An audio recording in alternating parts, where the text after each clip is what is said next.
Hello everyone, welcome to tech Sharmit. आज के इस सेशन में हम कंप्यूटर कोड एलिमेंट से रिलेटेड एक और टॉपिक कवर करेंगे, जिसमें हम देखेंगे कि किस कंडीशन में हमें वेर एलिमेंट का यूज़ करना होता है, क्या वेर एलिमेंट होता है और क्या बेनिफिट्स हैं उसको यूज़ करने के। ठीक है, तो ये सारे टॉपिक अपन इसी सेशन में कवर करने जा रहे हैं।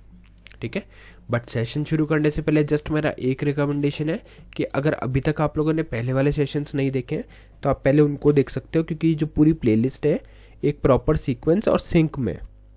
ठीक है, इसका मीनिंग क्या हुआ कि अगर आप एक सेशन को सीक्वेंस वे में देखोगे इन्हीं सेशंस को, तो और भी इजीली आपको समझ में आएगा। ऐसा क्यों बोल रहा हूँ, क्योंकि अगर इस टॉपिक की भी बात करें तो आज हम बात कर रहे हैं HTML कंप्यूटर कोड एलिमेंट्स की, जिसमें हम डिस्कस करेंगे अपने वेर एलिमेंट को, है ना।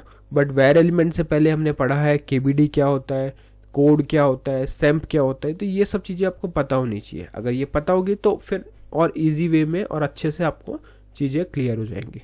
ठीक है, और अब हम बात करते हैं सेशन की। तो सेशन में अगर आप देखोगे तो बहुत ही एक सिंपल सा कोड हमने लिख के रखा है और इसी कोड को हम यूज़ करेंगे अपने एग्जाम्पल के लिए।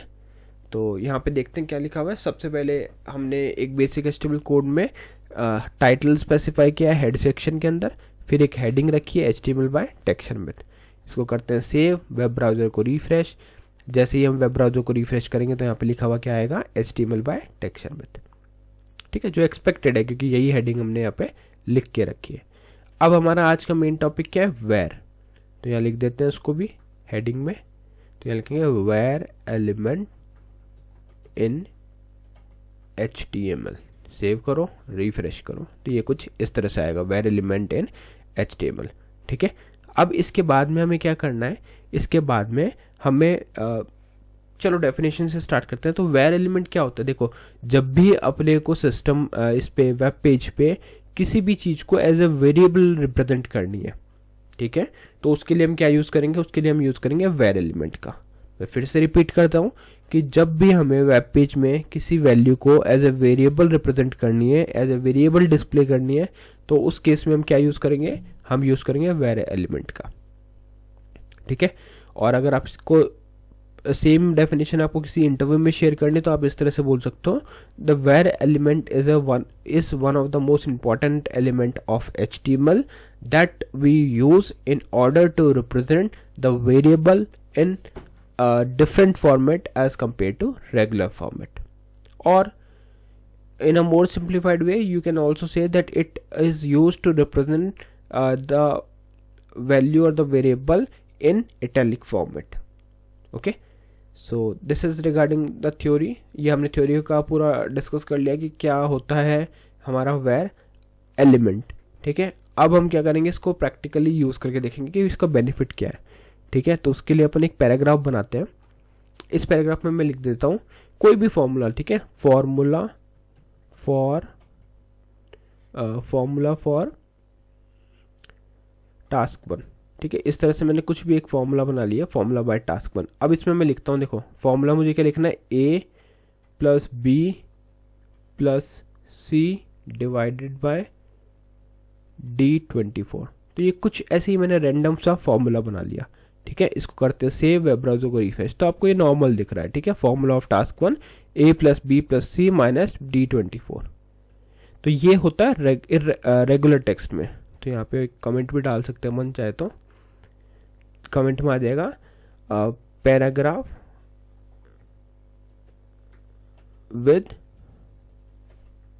Without where element. ठीक है, तो ये जस्ट शो कर दिया यहाँ पे कि अभी तक हमने जो है वो वेर एलिमेंट का यूज नहीं किया, ये सेव नहीं हुआ। Okay,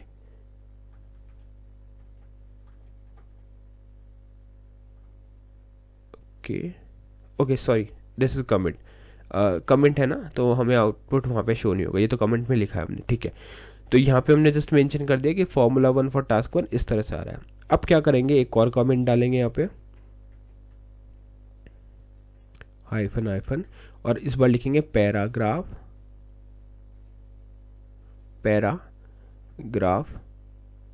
with where element. ठीक है, ये चीज़ क्लियर हो गई कि वेर एलिमेंट के साथ में हम पैराग्राफ लिखेंगे। तो उसके लिए मैं पहले एक पी टैग यूज़ करूँगा पैराग्राफ डिफाइन करने के लिए, और उसके साथ में हम लिखेंगे फॉर्मूला इसका। तो यहाँ लिख देते हैं फॉर्मूला, सेम चीज़ें लिखेंगे बट देखना आपको आउटपुट में डिफरेंस दिखेगा। टास्क 1 और इधर लिख देते हैं a plus B plus C minus D24। ठीक है, ये हमने लिखा। अब इसके साथ में आपको क्या लिखना है, बस वेर लिखना है। तो यहाँ लिखेंगे वेर, ठीक है, वेर टैग लिख दिया। अब इसको करते हैं ऐसे कट और इस जगह पे डाल देते हैं, इसको सेव कर देते हैं। सेव किया, रिफ्रेश किया, तो अब आप देखोगे कि जो आपका a plus B plus C minus D24 है वो इटैलिक फॉर्मेट में हमें शो हो रहा है ना। ऐसा क्यों? क्योंकि यहाँ पे हमने क्या यूज़ किया, वेर एलिमेंट का।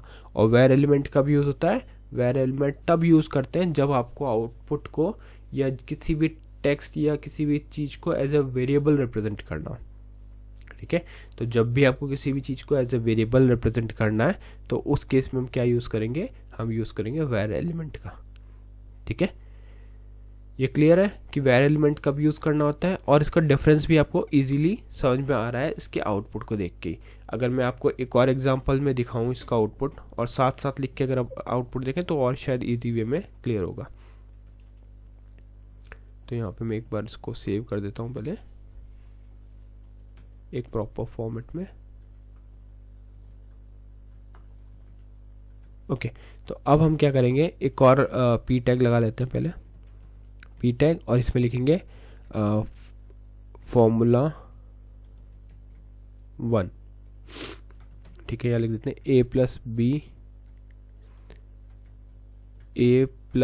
बी। ठीक है, ये हमारा कोई फॉर्मूला है। दूसरा लिखेंगे फॉर्मूला 1 और इधर लिखेंगे हम वेर एलिमेंट का यूज़ करेंगे। ठीक है, वेर टैग का यूज़ करेंगे। तो वेर एलिमेंट में आ गया a plus B semicolon. Save करते हैं, रिफ्रेश करते हैं, तो दोनों में आपको डिफरेंस दिख रहा है। यहाँ पे a प्लस बी है जो बिल्कुल स्ट्रेट लिखा हुआ है, और यहाँ पे a प्लस बी जो है वो थोड़ा सा स्लाइटेड राइट की तरफ मुड़ा हुआ है, मतलब इंक्लाइंड है राइट की साइड में एज ए इटैलिक फॉर्मेट। जब हम कंट्रोल आई यूज़ करते हैं एक्सेल में, वर्ड में आपने काम किया होगा, तो वहाँ भी यही चीज़ होती है, इटैलिक में शो हो जाता है। तो उसी तरह से जब भी आपको अपने वेब पेज पे कोई भी information as a variable show करनी है तो उसके लिए हम क्या यूज़ करेंगे, उसके लिए हम यूज़ करेंगे कौन सा फॉर्मेट, हम यूज़ करेंगे उसके लिए यहाँ पे वेर फॉर्मेट का यूज़ करेंगे या वेर एलिमेंट का यूज़ करेंगे। ठीक है, तो आई थिंक ये आपको क्लियर हो गया होगा कि वेर एलिमेंट की नीड कब होती है, कौन से ऐसे सिनेरियोज हैं जहाँ पे हमें वेर एलिमेंट का यूज़ करना चाहिए, और कैसे उसको और बेटर वे में यूज़ करके आउटपुट को एनहांस कर सकते हैं। ठीक है, और डेफिनेशन की बात अगर हम करें तो डेफिनेशन आप सिंपल सी यही इंटरव्यू में दे सकते हो कि var element is mainly used to represent the variable value on a web page. Okay, तो सिंपल ये डेफिनेशन आप बोल सकते हो कि जब भी अपने वेब पेज पे हमें वेरिएबल वैल्यू को रिप्रेजेंट कराना हो तो उस केस में हम क्या यूज़ करते हैं, उस केस में हम यूज़ करते हैं वेर एलिमेंट का।